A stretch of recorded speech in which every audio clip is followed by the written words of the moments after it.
سلامونه دوستانو، نن به تاسو ته وښیم چې څنګه کولی شو کپکیټ ته ویډیو اپلوډ کړو او خپل ویډیو ته مناسب اندازه یا ریشیو وټاکو. که ویډیو مو خوښه شوه لایک کړئ، ملګرو سره یې شریکه کړئ.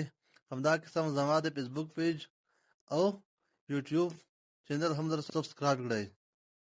راځئ چې پیل یې کړو. اوس راځم په کپکیټ باندې کلیک کوم، بیا راځم د کریټ باندې کلیک کوم. هغه نه اوس چې کومه ویډیو تاسو اپلوډ کوئ هغه باندې انتخاب کړئ. زه همدغه ویډیو ته اپلوډ کوم، همدا ورته انتخابوم. بیا به یې اډ کړئ.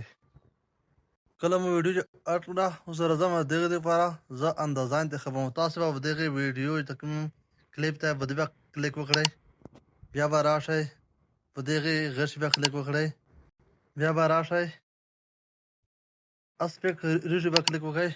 همدغه ځای څخه مختلفې اندازې دي. همدغه اندازه چې ده ټیک ټاک دپاره ده، همدا اندازه د یوټیوب دپاره ده چې ویډیو اپلوډ کوئ، همدا اندازه د فیسبوک پیج دپاره ده، هم انسټاګرام دپاره ده، همدا اندازه بیا دغه یوټیوب دپاره کار کوي، یوټیوب دپاره ده. همدې ډول سره نوره اندازې هم دي، مختلف ډوله اندازې دي. زه اوس فعل ویډیو چې جوړوم هغه دپاره جوړوم، یوټیوب دپاره اپلوډ کوم، هغې دپاره زه 16:9 اندازه ورته انتخابوم. نو هغې نه بعد به راشئ نور چې کوم ایډیټینګ به کوئ نو هغه تغییر او تبدیل به زه په دې راتلونکي ویډیو کې درته وښیم چې څنګه په دې کې کټینګ څنګه کولی شي او همدغې ته فلټر څنګه لګي او کوم لوګو ورته راوړئ او داسې وغیره. هغه په دغې راتلونکي ویډیو کې درته وکړم. بیا به راشئ په دغې چیک به کلیک وکړئ، نو تاسو ویډیو به ایډیټینګ ته برابره شوه، تاسو نه تغییر او تبدیل پکې راوستلی شئ.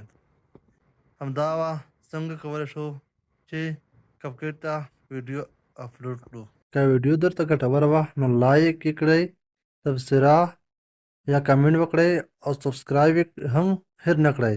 که کومه پوښتنه لرئ لاندې کمنټ سیکشن کې ولیکئ، خامخا به ځواب درکړم.